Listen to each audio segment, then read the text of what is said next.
Before we jump in, hit that like button and subscribe so you never miss a deep dive into classic movies that shape pop culture. Fact 1. Rick Moranis and Sigourney Weaver shaped their own roles. Let's start with the characters you might think were written in stone. But actually, Rick Moranis and Sigourney Weaver rewrote a lot of their parts themselves. Rick Moranis took his role as Louis Tully, originally a standard nerdy neighbor, and turned it into Dimensions, featuring interdimensional ghost hunters. The Stay Puft Marshmallow Man was originally just one of many giant monsters in the climax. The budget was astronomical $200 million in 1983, essentially impossible. Director Ivan Reitman suggested grounding the story in modern-day New York, turning it into a comedy about a paranormal small business. Harold Ramis then reworked the characters and tightened the story, leading to the Ghostbusters we know and love today. But we're just getting started.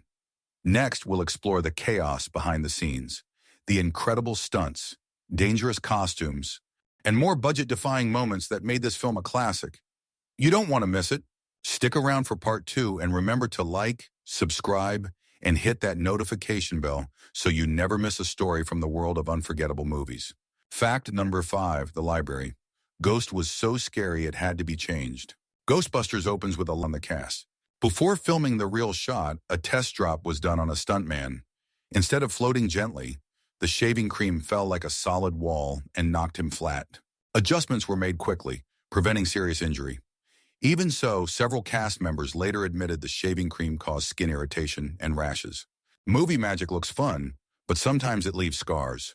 Fact number 7, Ghostbusters was filmed all over New York without permission. Shooting Ghostbusters in New York City was chaotic and sometimes illegal. Many exterior shots were filmed without permits, including scenes in Rockefeller Center, Chinatown, and near the United Nations. The crew often worked like guerrilla filmmakers when revisiting the role years later. Dan Aykroyd, usually enthusiastic about everything Ghostbusters related, quietly agreed that the packs were brutal.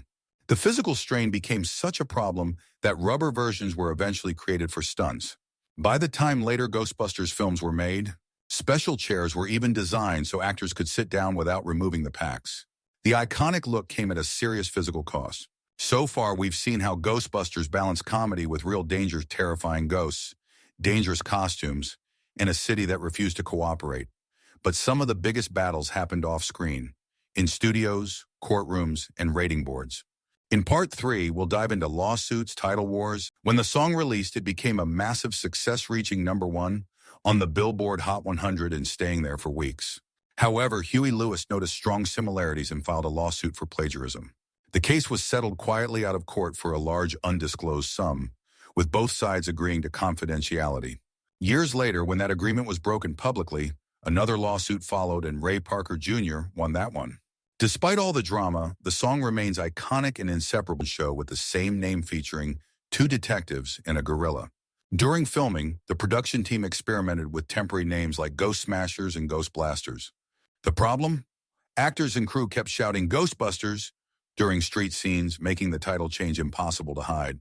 Columbia eventually paid Filmation a substantial licensing fee, plus a share of profits to secure the name. When the movie became a massive hit, both studios rushed to create animated series. Filmation released Ghostbusters, while Columbia countered with The Real Ghostbusters to clearly establish which version audiences should follow. The result was one of the strangest and pettiest title battles in pop culture history. Fact number 11, Ghostbusters was rated PG and just. Fact number 15, Ghostbusters became the blueprint for comedy horror. The final weird fact isn't about a scene, a character, or a lawsuit, it's about legacy. Before Ghostbusters, horror and comedy were rarely balanced this successfully on a blockbuster scale. The film proved audiences could be scared and laughing at the same time. It blended big visual effects, genuine supernatural threats, and constant humor without collapsing under its own tone. This formula directly influenced serious effects and mainstream appeal. What started as a risky idea about paranormal exterminators turned into a filmmaking rulebook that Hollywood still follows today. Not bad for a movie about guys starting a small business and accidentally saving the world. And there you have it, 15 weird facts about Ghostbusters that prove this movie was never normal, never safe, and never supposed to work, yet somehow became immortal.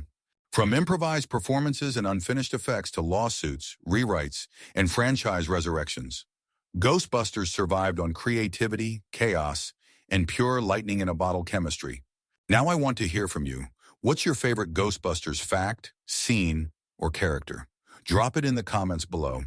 We read them and sometimes even reply.